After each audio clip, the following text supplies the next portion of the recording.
Hey everyone, welcome to the Cyberman Show. Today, I'm going to talk about the cloud security architect roadmap, or essentially how do you become a cloud security architect. Now, before beginning, I want to clarify that this is focused on the IaaS and PaaS parts of cloud, not SaaS. So, for people who are listening to the first time, there are three types of clouds that are very popular: SaaS, IaaS, and PaaS. Our focus for today would be IaaS and PaaS security, not SaaS. For SaaS, there are there's a different learning concept, and there's a different learning roadmap, and I've covered a bunch of it in my videos on SSPM and SaaS security.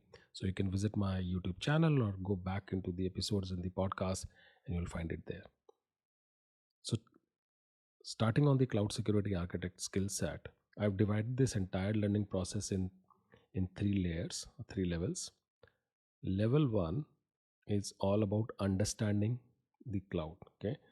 And remember, I'm creating this roadmap for anyone who's new to cloud. Okay. If you understand what uh, cloud is, how it works, you can just focus on the second level, or you can start looking into the cloud risk part. Okay.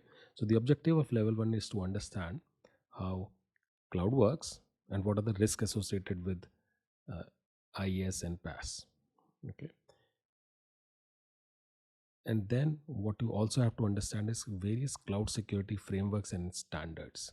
Okay. So for example, there can be general certifications which are applicable to IT infrastructure, or when somebody is offering services from cloud, things like ISO 27001, ISAE 3402, SOC 2. There could be certain industry specific frameworks also, like PCI DSS and high trust. There could be national government based requirements like US NIST SP 853. It could be UK government G Cloud, it could be Australia IRAP, and many more. And there could be technology specific recommendations or best practice frameworks like CSA star or CIS benchmarks for various clouds. Okay. Now CIS is more technical in nature, and it requires you to understand technology at much deeper layer. And I imagine because you're interested in cloud security, this would be a needed thing. Okay.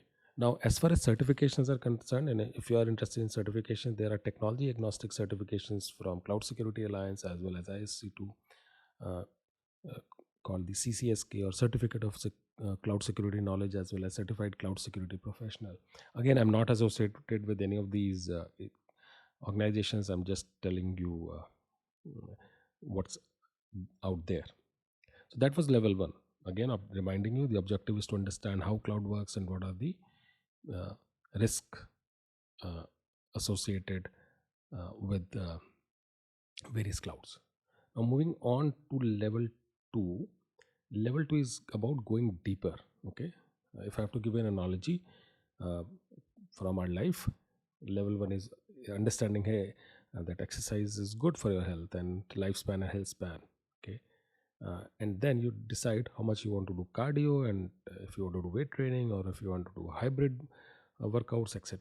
Okay, so level two in cloud security is going deeper and understanding how the workload, services, and applications are, how do they work in the cloud, as well as how they are configured. How do you get to install an application or set up an application in the cloud, and launch an application from the cloud? Understanding that, and then understanding how the cloud is working. So at this level, you might want to pick up a public or a private cloud uh, software.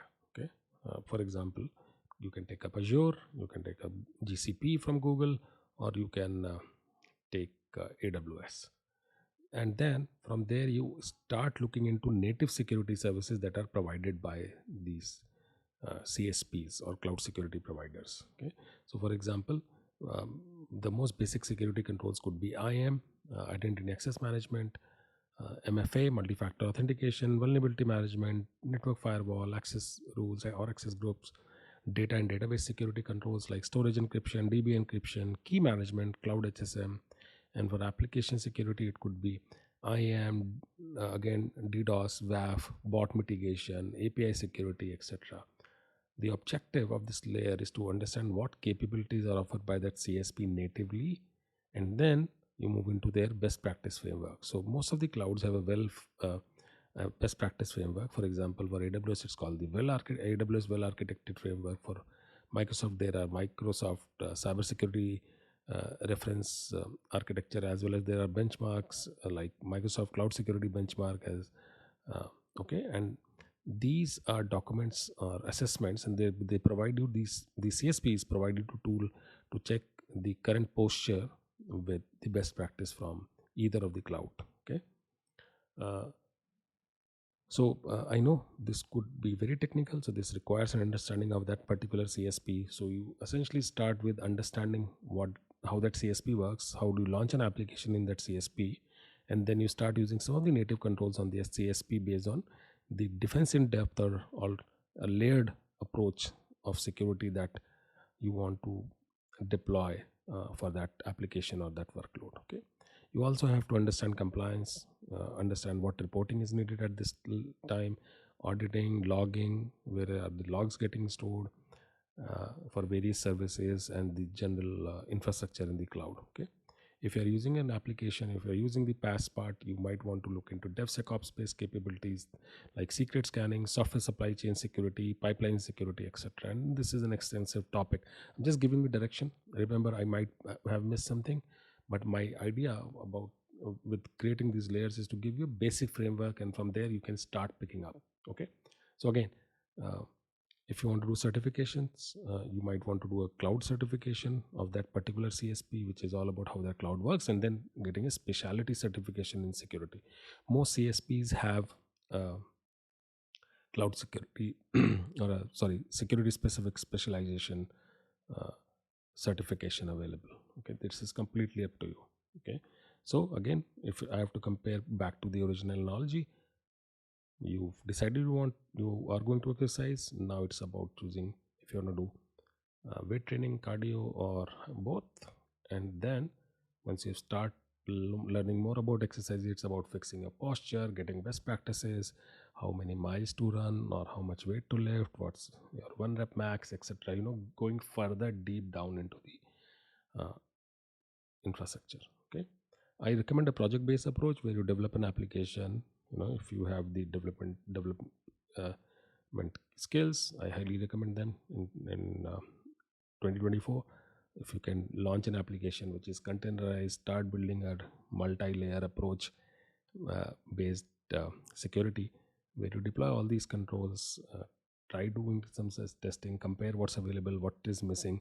So remember, you learned something that was the best practice in level 1, and then you look if the native CSP is giving you that capability or not. If not, you move to the level 3.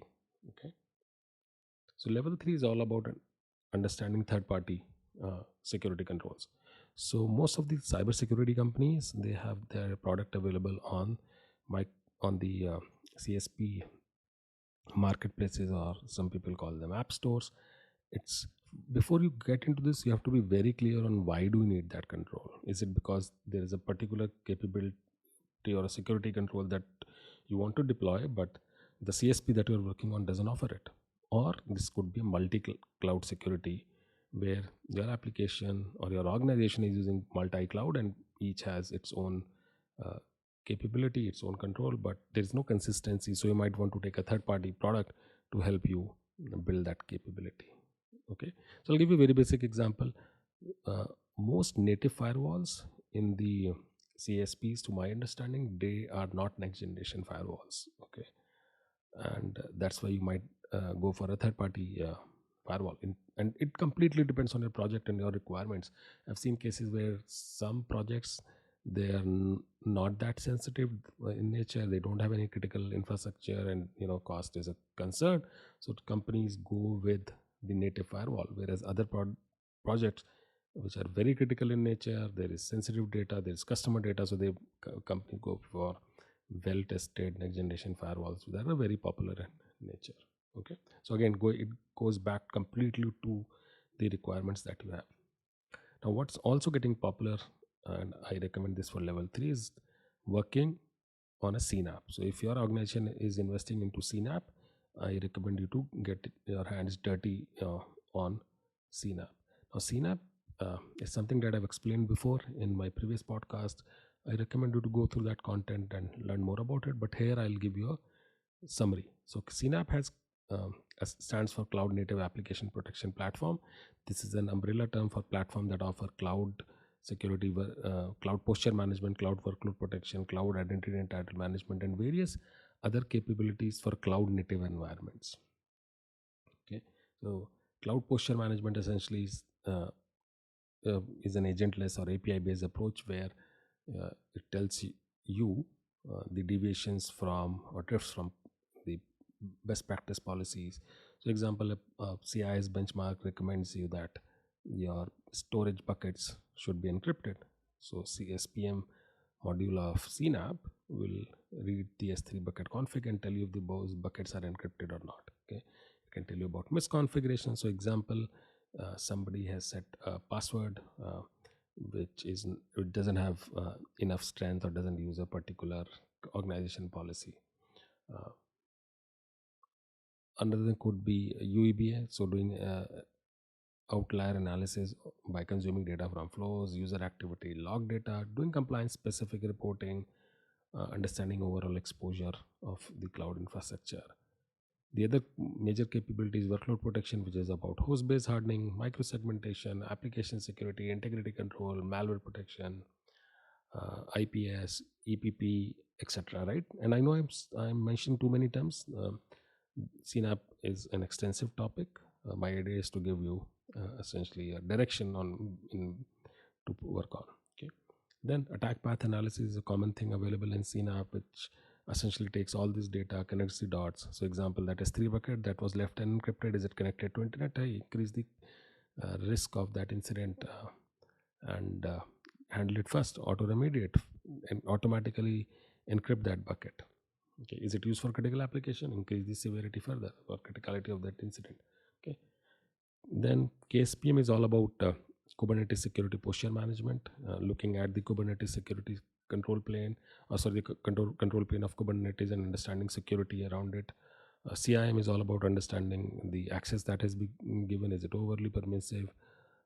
Again, CNAP is commonly used in multi-cloud environments, and also it offers a lot of capabilities that are missing in native CSP, and CNAP is used to give those capabilities. So that is level 3, right?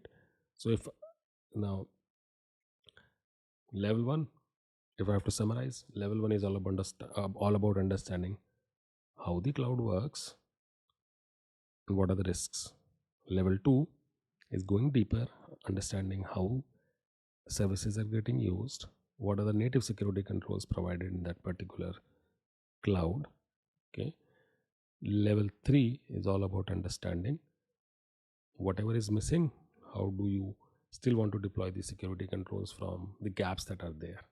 And this would involve typically a third party technology. Okay. So with that, thank you so much. I have another announcement to make. One, I'll be posting the content from all my podcast on a public link. It's there in the description of the podcast. All my previous mind maps and PDFs of those mind maps are available on that link. If there's something missing, just drop me a note on my Twitter handle or my LinkedIn. And the second one is that I'm launching a Hindi podcast with a focus on audience in India to promote the kids who don't speak English as their native language to pick up cybersecurity and make a career for themselves. With that, thank you so much. I'll see you next time.